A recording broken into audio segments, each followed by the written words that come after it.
I'm Eric Newton, and this is The Together Show. We all know relationships take work, but what is that work, and how do we do it? As a former divorce lawyer, I've watched thousands of couples break up firsthand. Having seen the worst in relationships, I decided to try to help couples stay together. So on this show, we talk to real couples and find out what love really looks like. Whatever has come up, insecurity, frustration, an issue I want to talk about, a truth that I need to say, I don't do that retreat to my corner and look for my arms because he's my ally.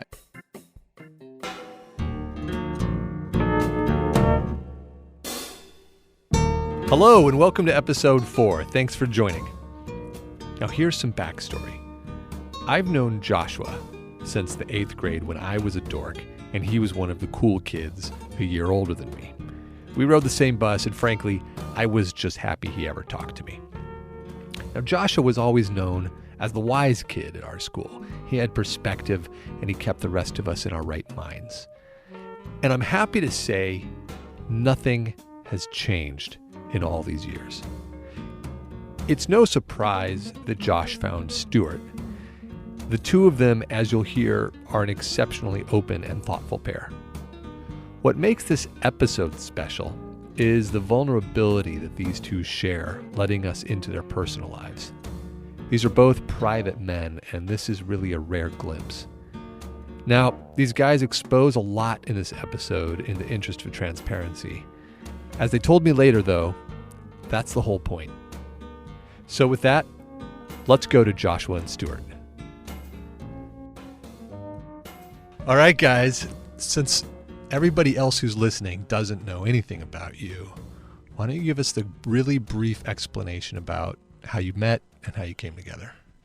Baby, you want to do it? Sure. Okay. We were met as a Grindr hookup. I opened the door to the hotel room I was staying in and looked at him and my jaw kind of dropped and I said, God, you're beautiful. And he looked at me and said the same. And we had a great hookup. I asked him if he wanted to spend the night. And I didn't want to go home. So we stayed the night. He was just visiting San Francisco, though, visiting his son that was here and getting him moved to a new place. And we realized we liked each other, but I forgot to give him my phone number. And so it wasn't until the next day when I opened Grindr again. And he's like, but you forgot to give me your phone number. And that's like an opportunity. Something you can do in Grindr is re-message somebody that you. Oh yeah, you it's just like keep a Facebook chat. keep the conversation open. Chat within an app. Yeah. So from the first morning when he was saying goodbye, he said, "Are you going to be back in the city?" And I said, "Yes." And he said, "Tell me the dates." He said, "I want to freak you out, but I just want you to know that I'm going to keep those dates open. Oh. And I'd love for you to call me if you're up here because I'll be available to you." And then he left. And I woke up a little more and I thought, oh, that's really cool, except I don't have your number. Did you feel freaked out by that? No, it was really interesting because so many things that I'll talk about this relationship have been like, we all know how to posture. We all know how attractive indifference is. And it's like, I don't want to play this game. I like this person. I don't want to hide it. I just want to tell them. And you knew right away. Yeah. I mean, he's like, I want to see you again. And matter of fact, that again window was 6 weeks later. And about 10 days later, I think I called or texted and said, I really don't want to wait that long to see you. And he said, neither do I. How about we meet in Santa Cruz that weekend? Now, Joshua, Yeah. I'm guessing the answer is no to this, but did it take a lot of courage for you to tell him that you were going to leave those dates open? No, it really didn't. We were just really wanted to be open and honest. And I knew that was the only way because I was tired of dealing with all the crap that comes with immaturity. That's the thing you've been telling me for years, Joshua, is that you were just sick of not being direct in every area of your life. I've been hearing you say that. Yep. But it seems to me like you always had been direct. So was it really a new thing? It was a new thing to be with a participant who was on the same page. Oh, That wasn't right. playing games or being immature or wanting more than I wanted at that moment. Yeah. That was another one, being here in San Francisco. I was a kid in a candy store for a while, Right. and I didn't want anything from anybody. I didn't want a relationship. I didn't want a boyfriend. I just wanted to have fun and have my friends and my loved ones in my life. And I was dead set on, I don't need a man. Yeah. I just wanted to have sex when I wanted to have sex. And I got all the emotional satisfaction from Yeah. myself and from my friends Yeah. in my life. Yeah. I really didn't find the benefit in being with somebody in a partnership. And it just happened so organically with him. There was a caveat you shared with me. What was it? You said, the only person I really want to be with is if I could date myself. Well, I wanted to be with somebody like myself. And then he said, after having mostly boyfriends of color and different ethnic backgrounds, he said, and then all of a sudden a guy my size who can wear my size clothes with blue eyes Right. appears. Yeah, that's true. It was the closest thing to myself that I had ever Physical. You know what's funny, Stuart, that when he would, that sounds like such a narcissistic statement coming out of someone's mouth that you don't know. If you know Joshua, you know it comes from this really deep, just honest, in touch with himself place. But And being okay with himself. right. But if you're hearing it for the first time, did you think, oh my God, this guy's No, I really got it. I got it. And for me, there was a conscious decision.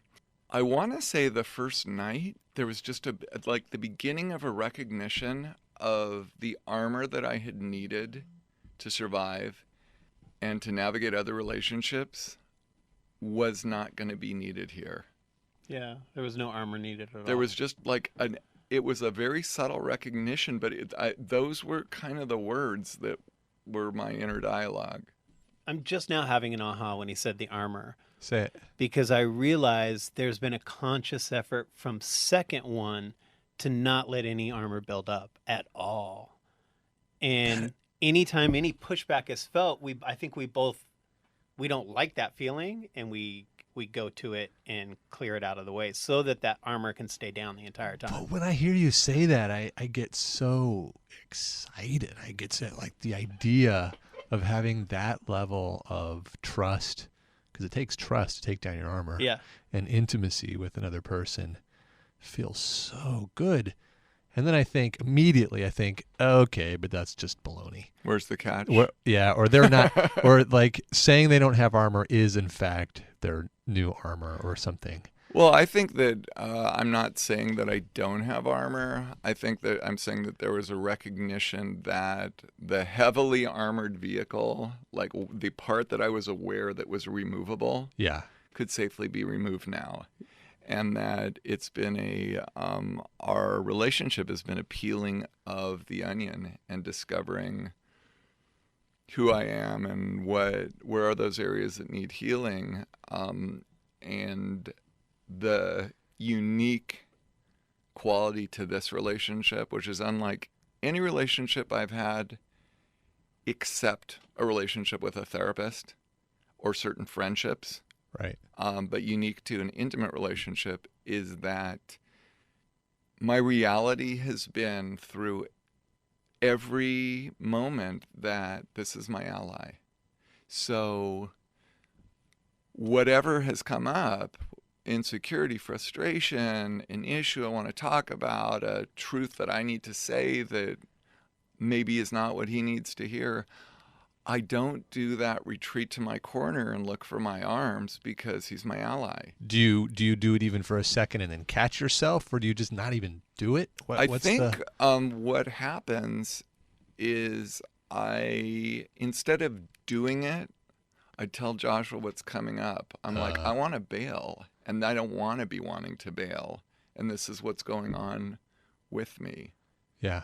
It's been really enlightening for me, and he's been held my hand through that, is when I've had a bad reaction to something, or he's had a bad reaction, he's been honest to say, this is what it brings up in me. And it's not a logical place, but this is what it brings up, and it's a place that needs to be healed.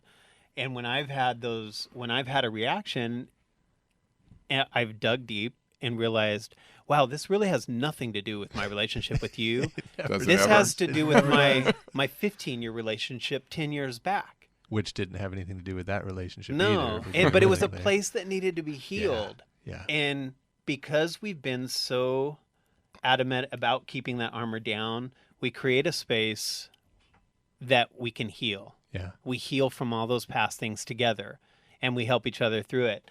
And it's also made us very aware. We've both been in those relationships where the other person will never admit they're wrong. They will never apologize. They never self-acknowledge. Both of us have been in those relationships we have in the past. I can remember some of And those. neither of us want that. Right. And so it makes us highly aware of how we communicate to each other. And there's been times when both of us have apologized to each other and said, I didn't like the way we said that. And the other person has been like, well, I didn't notice anything. And then I'm like, well, I didn't like the way I felt when I said it towards you. Yeah. You didn't even notice it, but I noticed it. And so being self-aware, and we're really, I don't want to say hyper, but we're really aware of how we communicate to each other.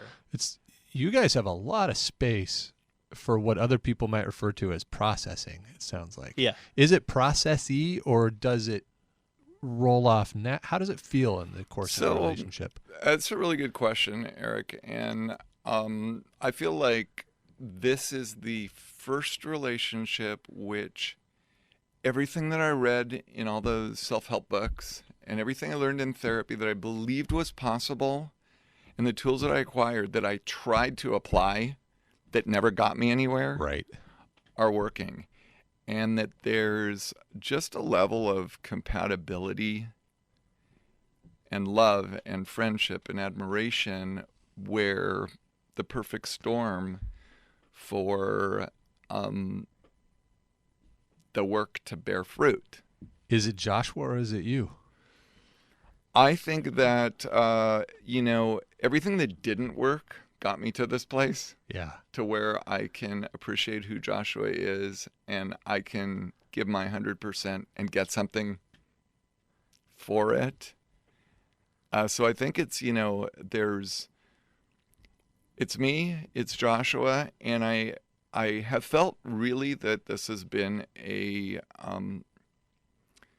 just a cosmic, sacred 7 billion souls in the world. We found each other. Yeah. You've used that term a lot, and I love that. Like, we have a sacred relationship. He was married before. I saw the ugly side of marriage a lot. Yeah. And both of us were of course, into gay people being able to be married and choose the ones that they want to be married to. But both of us really had a distaste for marriage in this country and what it meant and what it doesn't mean for us. And our relationship is so sacred. There's no ring or ceremony or anything that could make it more sacred. What does that mean? So we had an open relationship for the first year. My son was going to high school in San Francisco. My mother's in a assisted living home in San Francisco. My brother lives in San Francisco. I was living in Los Angeles, coming up here monthly. Joshua lived here, and from the gate, he said, "I really like you. I want to see you. I like you too much to be dishonest with you. I'm a promiscuous gay male, and I need sex more than one weekend a month, so I'm going to be seeing other people." And I'm like, hey, I haven't even asked you on a date yet. I don't own you. Now, did I say promiscuous? You said I'm a self-professed slut. Okay, that's probably what I said. That's more like it. That sounds so kind of church ladyish, promiscuous. I like that description better.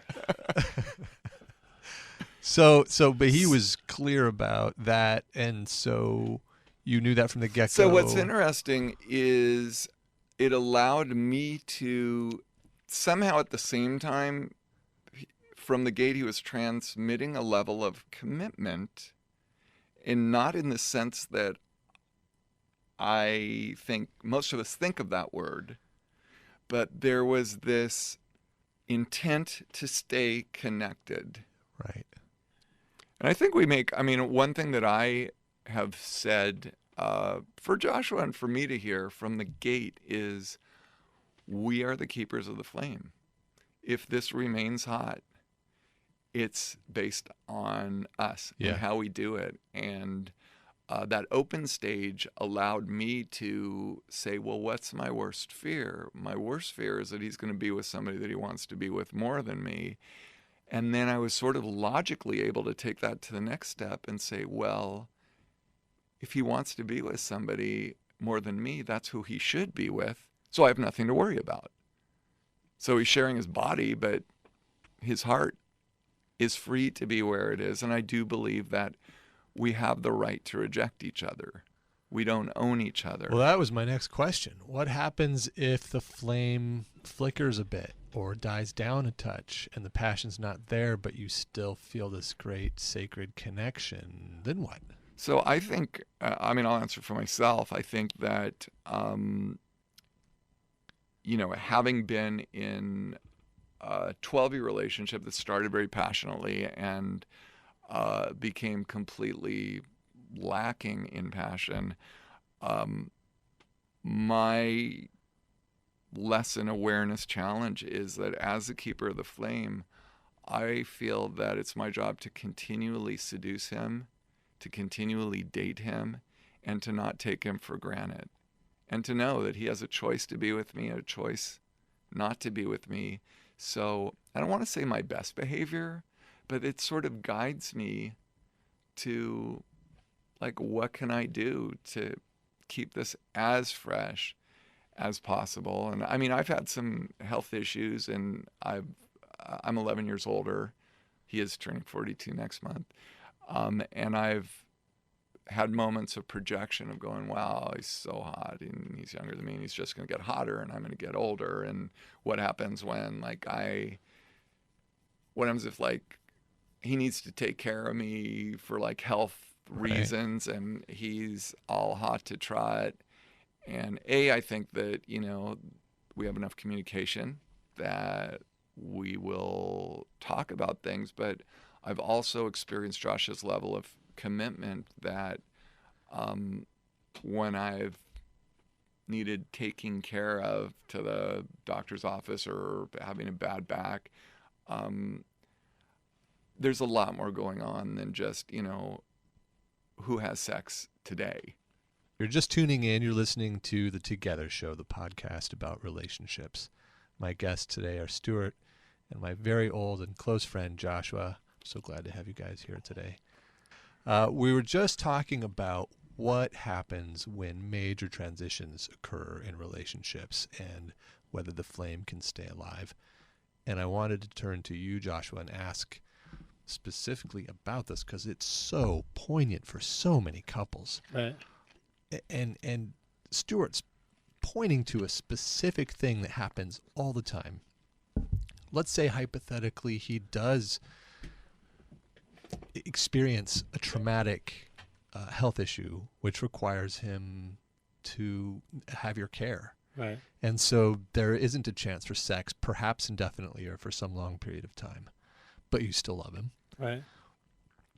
What happens? What happens to the relationship? It's interesting because he's taught me this, that feelings aren't fact. So his fear that I would would not be into him being, or, me taking care of him or him being sick or anything, never once, not one fraction of a second has that entered my mind. Because even when I've taken him to the doctor or picked him up, I'm feeling love. And then I'm like, I want to take his clothes off, but he's not feeling so good. So let me put some comfortable pajamas on him. And honestly, in that situation, I'd bring in a masseur to come make us both feel happy. Right. We try and have sex a lot. And succeed. We pretty frequently have tried to do at least one threesome a month. Yeah. Where we'll find somebody. It's sometimes hard because we have a little bit of different tastes, but we do. And I dare to say 9 times out of 10, we've left the situations having enjoyed it, not regretting it, but thinking, wow, I was more turned on by you than anything. And this actually would have been a better experience if it was just the two of us. But that might flip at some point. Well, and we have had some really hot threesomes that we've been thrilled with. Right. And I think that transitioning from an open relationship to a monogamous relationship with, in gay vernacular, we play together. That for me, the freedom, I'm more turned on by the fact that I know we're going to than by the experience itself most of the time. And I think it's healthy. I never regret it because I think it's a healthy thing for us to do. It's a constant reminder for me, and this is something I like to remind myself all the time. I don't own Stuart. I don't own Stuart's sexuality. Stuart's sexuality is his to give to me when he wants to. And we choose. So we constantly say, thank you for choosing me on a daily basis. Because you choose your partner on a daily basis. And on the reverse side of that is what Stuart says about we also have the right to what? To reject each To other. reject to say each no. other. Yeah. You know what I'm really trying to get at here, I have just realized, is what happens if one of these pillars is removed from the relationship? You guys have some very strong foundations. You've got a lot of grounded insight and wisdom around sexuality and around personal responsibility for the nature of the relationship and for your individuality. You have a lot of individuality within the relationship, which from my perspective makes the relationship as an entity far stronger than if you don't know about your individuality within it. Yeah, it's that triangle. But I keep wondering, and I don't want to create this as a reality, but as a hypothetical study, what happens if one of the pillars goes away, the sexuality goes away, or I don't know what another pillar that could go. Well, you know, Eric, it's interesting you ask that, to be asked that by another person and not by myself. A couple months ago, Joshua and I guess in February, will be 3 years. So what is that? Coming up on 3 years together. And a couple months ago, Joshua made some comment. He said, after all these years together, and I said, all these years? What are you talking about? It's 2.5 years. And he said, well, that's 18 in gay years. But I have come to the conclusion, and I have learned this lesson in this relationship, that a good long-term relationship doesn't happen by focusing on building a long-term relationship. It is the compilation of a lot of great nows. So living in the present and focusing on the now is my job. And my hypotheticals, which I'm not saying that they're not valid questions, but kind of the nature of projection anxiety. All my problems remain in a yet to arrive tomorrow. My today is great, and I feel like that's the only place that I can do the work. And there is no guarantee. Wait, this is genius. But the only place you can do the work is in the present? Absolutely. What can I do? That's the only place, right? About that hypothetical, except work on now so that when that curved ball comes, that foundation has been maintained, that garden has been watered and weeded. Well, and that curveball will be its own now. Completely. That you get to appreciate and enjoy for whatever the heck it is. And those curveballs don't even come into my head. And this is where I think we're a good team, because he's good at putting to words what has just been, I think, my innate nature from day one of, I'm happy today, you know? That's all I care about. I'm happy today. Thank you for choosing me today. But he has the ability to put that into some knowledge and put it back to me where I'm like, yeah, that's right, you know? You need to write that down. You guys, this whole show's quotable. We're going to write a lot of it down. So, Stuart, your marriage was a straight relationship, right? Correct. And you have a son out of that. Correct. Are there any big differences between straight relationship and gay relationship? I know there's got to be a difference between who you were. So, I read a study in the Los Angeles Times, and it said that we've all heard the word bisexual, and nobody believes that it really exists. That in the gay community, bisexuality is viewed as a transition from denial and the closet to true nature, and that it's threatening to straight people for other reasons. Is it But threatening to gay people? oh yeah, I mean absolutely. I think that there's Because a it's lot sort of, of an unself-aware, from their perspective, it's sort of an unself-aware state. well, so I started in earnest fooling around with guys a couple years after my divorce. And about at the age of 48, about 2 years prior to meeting Joshua. And the amount of just kind of hatred and rejection that I experienced for even attempting to use the word bi from gay men was mind-boggling. Wow. I mean, it was the closest thing to racism I had ever experienced personally, Yeah. directed towards me.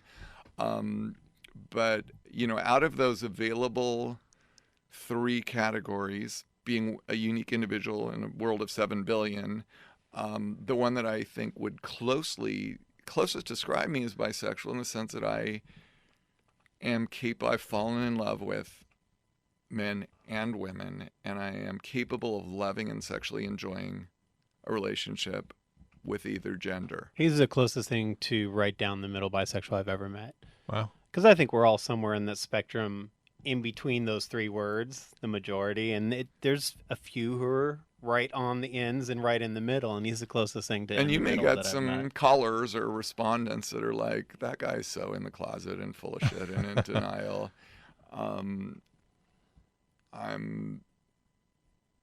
So I think you had some other questions about my journey.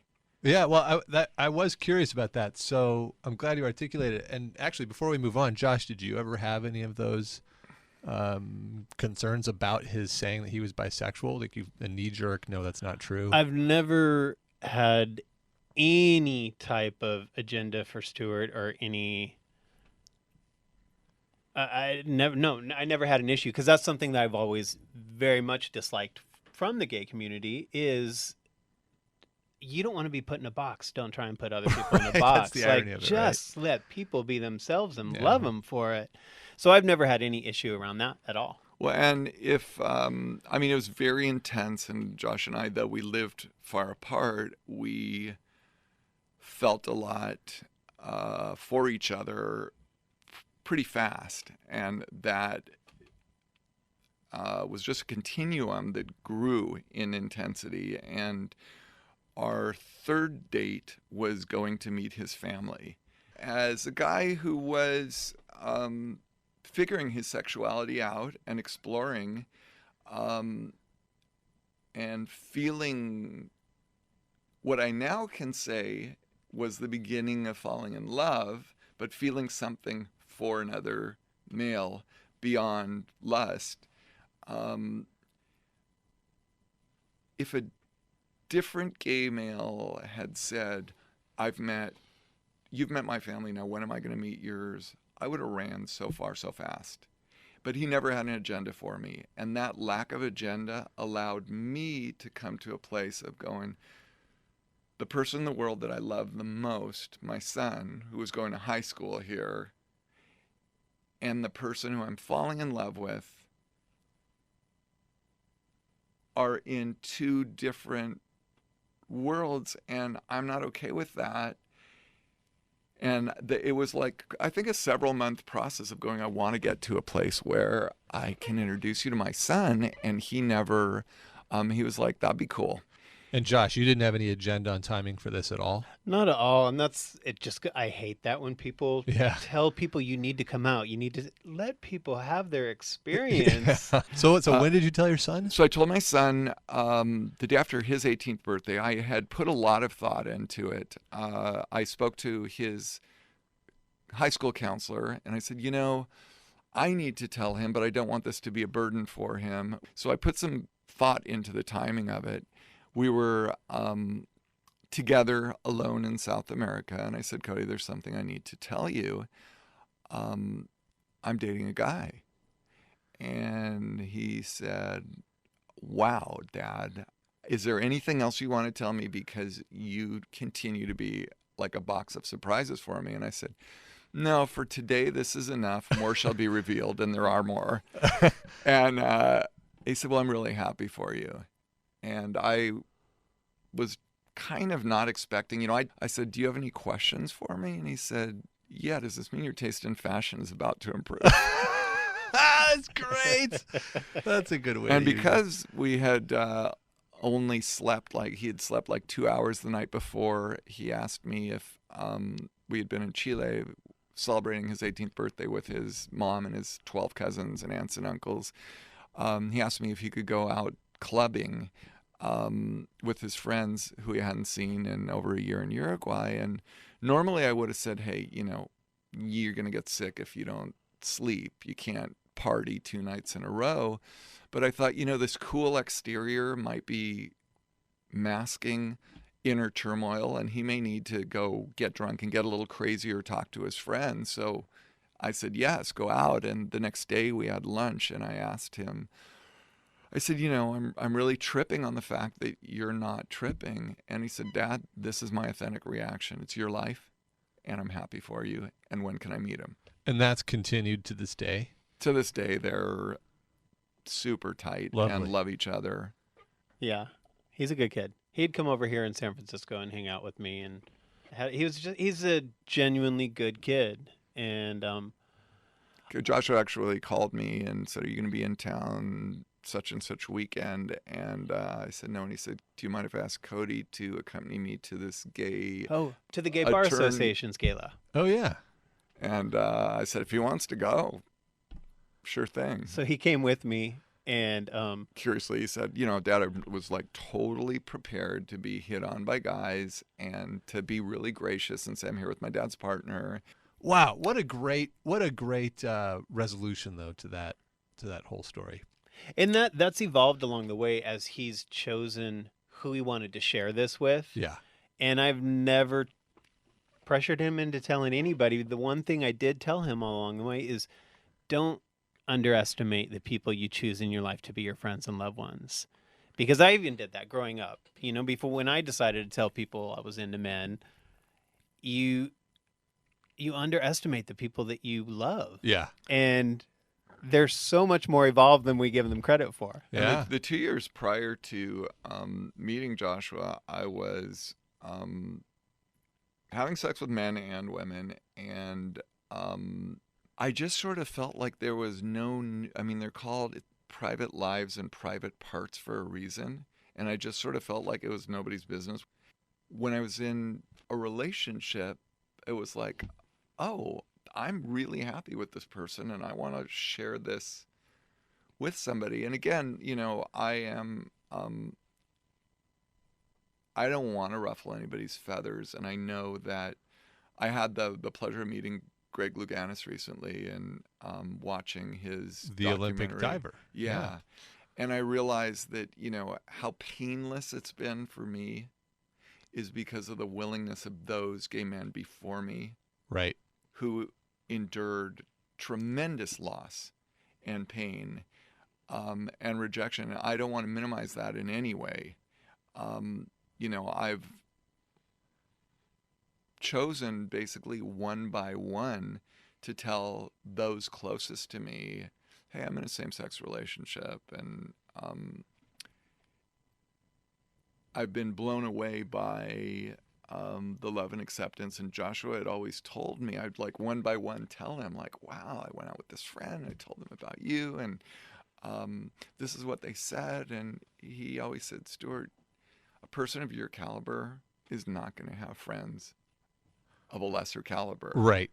Yeah, you have Why so are you much surprised? depth. Yeah, you shouldn't be surprised that your friends, the friends of a man who has depth and character, Yeah. right, that are not going to accept it. And a month that's ago, good I point. told my 12-year-old niece and 13-year-old nephew that I have a boyfriend, and they didn't know that. And they're like, oh, when can we meet this Josh character? And he met them today at lunch, and we're going to be having dinner with them. And my brother had to explain to them that 50% of their teachers at their school are openly gay. And what they know about the gay rights fight has been marriage equality and nothing else. They don't know about hate crimes. They had never heard the word faggot. And so my brother had to tell him, once upon a time, we grew up in a world where this was a big deal, and it was the most disrespectful and hurtful thing you could say to a kid was to call him a faggot, and we knew no openly gay people in our high school. Thank God we've gotten to this place. It's Yeah. so inspiring to know that this generation doesn't have that issue. They're better and better and better. So if you're just tuning in, you're listening to The Together Show, the podcast about relationships. My guests today are Stuart and Joshua, and we were just talking about the whole process in their relationship of Stuart coming into or communicating to his family about their same-sex relationship. And I just wanted to turn to a related question of shame. Do either of you experience any shame in your lives? Not necessarily about sexuality, but is shame something that you notice anywhere in your experience these days? What was one of the first things I told you? He said, I don't want to carry the shame of cheating. And I felt it before, and I never wanted to feel it again. I it like you was- too much to be dishonest with you. It was the reason I wanted to start with an open relationship. I think couples do it backwards. Like, you decide, I'm going to date somebody, so we have to be exclusive. Right. And then you never deal with feelings of guilt until 6-7 years in and something comes up, and then you're losing your mind because you've never dealt with guilt feelings. I wanted to start with an open relationship so that we would right away address any of those feelings that come up about jealousy and know how we communicate about them together in the beginning, because that's something important that you're going to have to communicate about again sometime or another. But I knew I never wanted to be that cheating behind the back person again. Because shame is so corrosive. Oh my God, it's the worst feeling. And I had done that before in a relationship, and I knew he was doing the same and I was doing the same, and not being honest with each other about what we were doing. And yeah, it's toxic. Yeah. I refer really to some of my favorite, for lack of a better word for the genre, self-help reading and authors, John Bradshaw, Healing the Shame That Binds Us, and how it talks about toxic shame and the concept of, we're only as sick as we are secret. So in that book, he talks about a process of identifying and then healing your shame, right? And so he has a step-by-step methodology for doing so, if I recall. Do you guys follow that sort of as a general practice? I think, Eric, that one of the things that I'm most proud of about us and the way that we communicate is my truth is not held hostage by a fear of saying something that he doesn't want to hear and that will be upsetting to him. Because why? Because there's a commitment to honest communication and truthfulness that goes beyond my fear of him leaving or my fear of upsetting to him. We've established a rapport where it's more important to me to say what's true, and I trust and know that that's healthier long term than avoiding a quote-unquote negative emotion Right. for a minute or a day. Where he has the freedom to come and tell me if he needs to be with a woman again. I'm Right. feeling a Would you ever- desire. You guys would never bring a woman into one of your threesomes. Well, it you? would work if I wasn't into black women and he wasn't into blonde-haired, blue-eyed women. Right. You've always been into black women. We haven't ruled it 'Cause out. herein lies our difference. Yeah. I think the agreement is that if there ever is a threesome with a woman, he gets to pick the woman. But I also, on the same note, because I don't know that I don't have an issue with it, and I'm not opposed to it. Yeah. Um, So all of this makes me want to know what your fights look like. Because you've got to have them. oh, this morning. Oh, yeah. And this is what I love.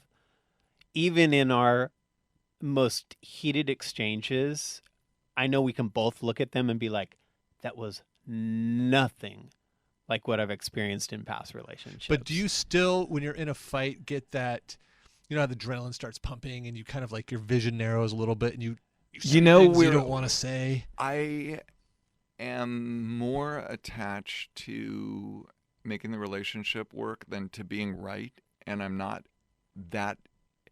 And this is where I say it's kind of a state of grace, where that commitment to my position is lesser than my commitment to the greater picture of how are we doing. But do you ever get triggered, even though that's the general state? Yeah, and we figure it out in as record quick as time. possible, record time, because Like, what are we nobody talking? likes to feel like that. Tell me your, Longest? if you don't mind, tell me. If you don't mind telling me, what was the like most intense, most painful fight you had? When you wouldn't pick up the phone because you knew you would say something. Just now when we were in Atlanta and I was in 7 weeks in flight attendant training and I was in class 6 days a week, I barely had time for my own to deal with my own emotions of the stress of trying to finish it, because if I didn't finish it, it was 7 weeks wasted. Right. And I don't remember what I said that triggered you, but you had gone to the store or something and you wouldn't pick up the phone when I called to apologize. But that lasted maybe 15 minutes by the time he came home. But then we processed that within 2 parts. I think I sat in the lobby of the place we were renting, and you texted me, and I said, I just need to cool my jets because I'm afraid of what's going to come out of my mouth. I'm going to say something I don't mean, and I'm feeling crazy, impulsive. Do you remember what he said, or do you guys know? We went out to dinner. We had a great dinner and wine. I needed a break from the studying, so I said, let's go have a bite of wine, or have a glass of wine for me. That's right. And we got back into the car, and he asked if I would come with him to return the rental car. My mind was already looking at the clock of that's cutting into my study time. Right. And he knew that. And he asked if I would come with him to drop off the rental car. And it triggered me to flip my lid of, if I don't get through this class, we don't get flight benefits anymore. That's it. They're over. Right. And I think what it brought up in him is I wasn't appreciating all the support that he had given me to that point. And so he dropped me off at the hotel. He went and returned the car. But in the process of him returning the car and coming back, he was processing what I had said, and it made him angry. And so I tried to call him to apologize. But you knew he was angry? Wait, where did that happen? I knew that when I said, when we got to the car and he said, will you come with me to drop off the car? And I said, no, baby, I have no time. And I think I said something to the effect of, you don't have to be an asshole. No is a complete answer. Because you said it with that tone. Yeah. And then that tone made him think you were being an asshole. I was putting something on him that wasn't reality. Yeah. And that's where it all stems from. Like, the whole emotions aren't facts. Yeah. And he knew that I had to study, but I was reacting to him like he had no clue, and I was probably short with him. And well, so wait, go back to it though. Yeah. Say it the way you said it. I want to hear what that comes out like. When I said it, I probably said, no, I have no time left. I need to study, and if I don't pass this course, you lose flight benefits. That's probably what I said. And I think, and then he said, let me put it in a way that you'll understand it, and you won't be able to fly for free. And I sarcastically said, oh, thank you for saying that, because now I understand that you need to study. You guys, if you had said that to me, I would have felt so immediately defensive. So listen to this. I hear how I sounded now, and I know what an asshole I sounded from the other end of that. Yeah.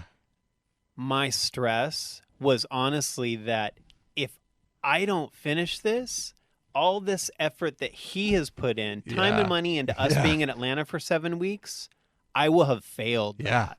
And so I was reacting. Yeah, which we all do. And then I was thinking, if I had been stressed and said the thing that I probably didn't even fully grok as being offensive, but maybe understood it a tiny bit, and then I got a sarcastic reaction from my partner, I also would have been triggered. Right. And I would have been like, what? I'm here working so hard. Why are you being sarcastic to me? And I think my choosing not to pick up the phone and choosing to sit in the lobby and have a lemonade before going into the room was realizing, this tiny thing from two people who, taking a deep breath, are fully capable of understanding each other's position. He's able to understand, like, I'm having a great date with you, and this is just amazing to have an hour, and, give me another half hour. Let's hang while we return the call. And me understanding that he was operating under a tremendous fear of failure and pressure and a sleep-deprived circumstance. He was not Joshua at his best. Like, I get how it was feeling. I think he now, months later, gets how it was, feeling on this side. I needed to cool my jets before I said something ugly and made a mess out of nothing. Oh, it's so good. I'm so excited about this fight because it's so perfect. Because both of you were right, and both of you had the intention to do something beautiful for the other one, and both of you expressed what you were expressing in exactly the wrong way. Right. And so both of you were pissed off. And that is how fights start, with people who love each other. And then it goes to another one and to another one, and you have all this what junk, I guess, plaque almost build up, right? Yeah. And after 12 years of a marriage of doing that and not resolving it, the day comes where you say fuck it. Yeah. But you guys did something else. And I think for a lot of couples, they don't resolve it because of some kind of a fear, right? Like, what is the thing that has couples? And Stuart, you can speak directly to this because you were in a marriage. So I think the fear is we manipulate each other by getting tremendously upset and acting out our upset rather than communicating it. So if I don't want to hear something and I just spaz and I'm just a nightmare when my partner says it, they will learn, just as a child learns, not to trigger dad. The partner will learn, unless they're, really wanting a showdown, like, oh, I better not go there. But then they're walking on eggshells. Correct. Yeah. And we've just addressed that and looked at it, and I've told him at times, I'm like, hey, there's something I need to tell you, and I feel like I'm walking on eggshells, and I don't want to feel this way in our home, so I just need to tell you.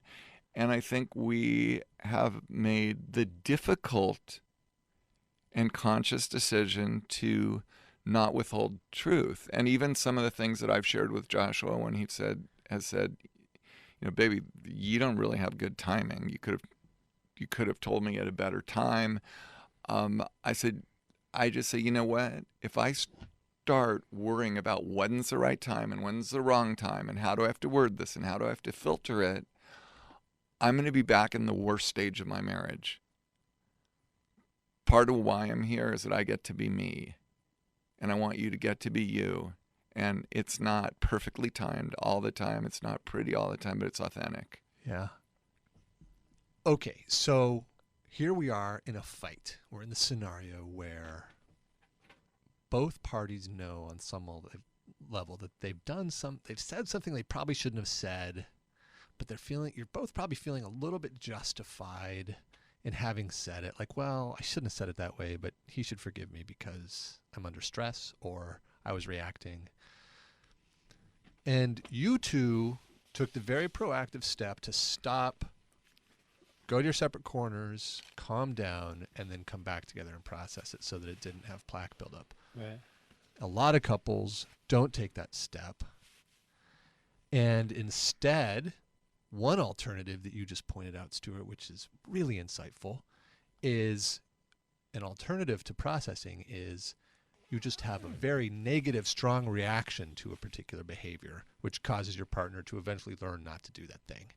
But if you take that approach to conflict, your partner's walking on eggshells and they're a little bit repressed in a certain way. Mm-hmm. They're not fully self-expressed. So that's not going to work. But what is it that causes people to not just deal with the issue? Why don't people just do what you did and I talk think about it? that because I think about my parents who are they're awesome, but I find that nobody likes to feel bad. Sometimes it's just easier to get over it because I think I have a tendency, and it's something I'm learning not to do in this relationship that he's guided me through and taught me, is I have a tendency to get over it. I get over stuff really, really quick. But it's my desire to not feel bad and get to the happy really quick. But the more you do that without dealing with it, it's those little bricks that are being built. The shortcuts take longer. The shortcut takes longer. Well, you lay those bricks and you build up that wall. Yeah. And when you don't deal with an issue, you're just laying another brick. You're laying another brick. You may get to the smile and get to the happy quicker. And I won't say that that's not true happiness or that it's false, but you've still laid that brick down that's going to create that wall between you. And I think we're both committed to self-examination. Big time. Is that though? So when you see couples who are just always happy, I've never seen one. Right. Yeah, I guess that's what I'm Have getting you? to. It's all kind of In a rhetorical movie. question. Well, you see them with their PR. Mm-hmm. A lot of couples have their PR. I've noticed that on the show. Couples have their PR. That's what they express to their friends and their family, the coworkers, and then we try to get below it to find out what's really happening. And I think that's where the value is for everybody who's listening, and that's why you two have been so generous to be able to go below the PR. And I wonder if, Joshua, that sort of positivity that you see from a lot of people is a lot of times just PR. Is it genuine, or is it just a way to, as you said, not have to deal with the real issue? I honestly think I want to use the word lazy, but the desire to not deal with emotions sometimes is that desire just to be happy. Yeah. I honestly, I see that in my father a lot. Like, I just want to get back to feeling okay. And the quickest way is just to get over and forget about it. Yeah. And I don't think it's PR in some people's case, but then it does no benefit for the relationship. And I think that instant gratification that we all know, and it's the culture we live in. I mean, you talked about what keeps a relationship hot, and I am thoroughly convinced that the best foreplay is communication. Because it creates intimacy. Exactly. And that's where the sexual intensity comes from. Is that trust that comes from intimacy. Oh, geez, that's so good. Yeah. He always says that when we're young, we confuse drama for foreplay. Right. Also true. Yeah. So is it ever a good idea to just smile and make nice? I think we've maybe had a time that when we're exhausted, right, when we're tired at nighttime, it's not the time to process. When you're tired, for me, and we've discovered for both of us, it's just not the time to process. And I your think we mind both is have not said, clear. have said to each other, I'm saying things that I don't really think reflect what I mean and what's in my heart. Can we just kiss and address this once we're and then you have rested? Each of you has the space to allow the other to sit in the We room go to and bed. relax. We'll go to bed with love. We've come to an agreement that these words that are coming out of my mouth are not thought out. They're not thought out. They're just the exhausted words of, what am I supposed to say next? What am I supposed to say next? What am I supposed to say next? So I don't know anymore. I'm too tired. But then you'll come back and process. And then so we'll come it's back. Temporary. Yeah. Okay. All right, guys. Then this is brilliant because it's what are you doing wrong in the relationship, or what could you be doing better? So I think that, kind of facing my fears and understanding that, hey, we're okay. Made me kind of recommit to, I don't own you, and my job is to support you pursuing your dreams. Yeah. At the risk of maybe losing you. Because anything short of that is not love. Anything short of that is not support. And I think maybe I have an advantage as a parent of a 20-year-old son who had a very early emancipation. He left home at 16 Yeah. and finished his junior and senior year of high school at another city, of just understanding that you don't make a relationship good by clinging to it, and you don't make it enduring by clinging to it. And so my challenge is to be mindful of what I can do wrong. And Well, it sounds like to me you noticed yourself for just a brief moment having a concern that you might grow apart and lose one another through this process that you hold as so fundamental to the relationship. That's the challenge of thinking in the future, though, because I don't think that at all. I never doubt what me being gone 4 or 5 days at a time is going to do for us. and one thing But that that's I've his challenge. My Yeah. challenge is being that active listener when my partner's talking to. And Yeah. I'm convinced that love is not enough. I'm convinced that, good sex is not enough, chemistry, whatever you want to call it. I think that, you need to be compatible, to like each other, to obviously have good chemistry, and to have a working, compatible set of conflict resolutions tools, Yeah. to have access to the same toolbox. And Common goals and values are important too. one thing that I've learned about myself is that I've had a tendency to be with people that were either that were more complicated than I was, and that it's very important that I be with somebody, and I finally am with somebody who is not more complicated than I am. Josh is an amazing person. He wakes up happy all the time. Like, his getting back to, I'm a little more higher maintenance. His homeostasis to get to his good nature is just his nature. And I can confirm this to be true. I've seen this so many times over the years, Josh. Well, guys, this has been an absolutely inspiring interview. Thanks For us as well, for sure. Yeah. It's fun to talk about your relationship, isn't it? It is. It makes you realize things you didn't even know. Yeah. Yeah, I love hearing from the two of you. This fundamental process that you have is such an opportunity. To be so clear that you're the keeper of the flame of on every level Right. of your own relationship. It really inspires me for my own. Thanks so much for opening up. Our pleasure. Thanks for having us. All right, you guys. Thanks, Big Eric. hug, and I'll see you soon. All right. All right, guys. Thanks for doing this quick Skype session to play the game. You were one of the first interviews we did, so back then we didn't remember to do this at the end of the session. So let's get right to it. We're going to do a quick, rousing game of this or that. Okay. Okay. Do you know how to play this or that? No, but it sounds fun. I'm just going to say a this or that, and you guys are going to tell me which one you prefer. Okay, I like this. All right, so we'll start really super easy. Coffee or tea? Tea. Coffee. Okay, that's the warm-up round. Ninjas or pirates? Pirates.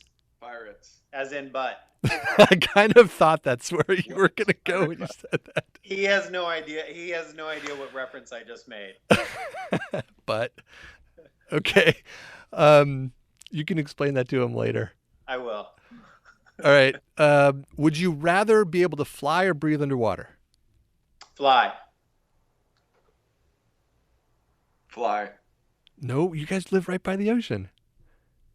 Yeah, I'd like to fly over it. You can breathe. You can fly as a flight attendant, and you can breathe underwater with the scuba gear. I have dreams about flying over the ocean all the time, actually. One of you should be able to fly and the other one breathe underwater, and then you could drop each other off. That's right. We could be the Wonder Twins. And what's really important in a relationship is we can go have our own experiences and come home and say, guess what I did today? Exactly. Okay. So second to last question. Enlightenment or $1 billion? Enlightenment. $1 billion. With the Enlightenment, I'd be able to go out and tell somebody about the Enlightenment, and I'd make the $1 billion in a With year's the $1 billion, time. I'd go to every retreat possible, and I'd learn Gain how to be enlightenment. unattached to it, and I'd gain enlightenment. And I'd be able to also do a lot of good philanthropic work. And then get enlightened and give all the money away. I think too much stress would come with the $1 billion right away. If you had enlightenment first, you'd know how to work through the stress of gaining the $1 billion. Okay, good And answers. you don't need 2 billion in a relationship. One enlightened and one with $1 billion working on enlightenment is a good couple. Again, the Wonder Twins. Okay, last question. Yes. If you had to either live forever or die in the next 5 minutes, and forever means infinity, which would it be? Die in the next 5 minutes. Die in the next 5 minutes for sure. You guys are clear about that. Yeah. It's weird though, because I think our difference, tell your reason. So I don't have firm beliefs about the afterlife, but I know that I think that it doesn't end here. And I think that this is a stage of learning and evolution, and I wouldn't want to be stuck here. Yeah. And for me, I have a firm belief, and one of the only things that I feel I know for sure is the energies that are all around us and the people who are with me all the time, and I'd love to be part of that. And I have a mom who's 91 who's kind of living forever, and she's not digging it. Right. Yeah, because you don't know if you're going to live forever, if it'll be with a young body or an old body. Right. For a second there, I was taken back to Interview with a Vampire and thinking about how hot and sexy it'd be to have sex throughout the years, but then that went away with the thought Stuart, of it you going will bad. not go out with a blank resume. This is true. And also, humans are going to end at some point, and then who are you going to have sex with? Yeah, is it just going to be a dusty Mars that I'd be here with, or be here forever? It might hyper accelerate with this year's elections coming up. Oh my God. I'm not even going there. Thanks for being on this show again. It was such a pleasure to have you. And thanks for doing the Skype call. Eric, pure pleasure. Big hug. All right, you guys. Love you. Bye. Bye-bye. In the studio to help me recap the show today is my producer, Charlene. Hey. Hello. So what a fun show. I love those guys. I hope it comes through how much I love them. Yeah, well, obviously, you've had this long friendship and rapport with Josh all these years. Yeah. So it's obviously that shows, and it shows how well you know Josh. He's such a good guy. I really looked up to him in high school. Yeah, it's awesome. When we first did the show, before we recorded the show and you gave me the little prep, you're like, this guy's always been like, I'm a single guy. And then now you know him as Mr. Relationship Guy in this relationship with Stuart. You didn't tell me that they met on Grindr. I didn't know that. That was the first thing that I remember you raving about Josh and how much you looked up to him, and like you want to know more about this relationship because you've never known him to be the relationship guy and all of this. And then first thing out of their mouths are, well, we met on a Grindr hookup. And I'm like, oh my God. That's so funny that you think that's a big deal. What is it about Grindr that's so surprising to you? Well, I don't know. I mean, I guess I might be giving it like a bad rap or this bad, but it's got like this stereotype of like people just hook up on Grindr. It's just it's very rare that for me anyways, that I hear about somebody going on Grindr and then getting a relationship out of it. Yeah. I guess that is the problem that everybody's facing these days with the online hookup situation. Same thing with Tinder, right? Everybody thinks, well, you can't get a relationship out of Tinder, but people do. Right. I guess that's it. I'm giving it the stereotype that it has. Yeah, it's just a stereotype. I mean, sure, it's certainly got those things all have their flaws, but every method of human interaction has its flaws. But yeah, man, people have relationships. Look at these guys. I mean, these guys are, not only do they have a relationship, they have an amazingly successful, proactive, thoughtful, conscious relationship. Can you believe how much work they put into keeping transparency alive? And you could see how strong that is. You just see how deep and how strong they have, like what they've done with each other and what they've done with their relationship. The fact that Stuart's sitting there going, I immediately knew I could take down my armor. Yeah. All the stuff that I've dealt with in the past. With this guy right here, I don't have to do that, And that's so fascinating to me because you know what I want to say about that is I think the truth is we can all take our armor off all the time as soon as we say so. Mm-hmm. And sure, it's easier with some people than with others, but there's always a benefit to taking off the armor. The armor is unnecessary. It's a fiction. Right. The fear is a fiction. You know, the possible risk is a fiction. And but these two, for some reason, they realized that it was possible, and now they practice it. But the lesson, we can practice that ourselves in all of our relationships, you and me and everybody. Right. We can all practice it in our relationships. And that's why it's so inspiring to me. You know what I also loved was Stuart's insight that a long-term relationship is really just a series of nows. Mm-hmm. And I mean, it's such a, I mean, we all hear everybody's always talking about, oh, be present in the moment. And yes, of course, that's the ultimate ideal. But thinking about the length of the length of a relationship as a series of individual present moments is a really nice way to access it. Mm-hmm. I was really inspired by that also. Yeah, no, they're really dialed in. Well, that's it for today's show. Thanks for listening. If you liked what you heard, please subscribe to us on iTunes. It makes a big difference. If you have any questions or comments, or if you would like to be on the show, please reach out to us via one of our social platforms. You can find our website at www.together.guide. Our Facebook page is Facebook/TogetherShow.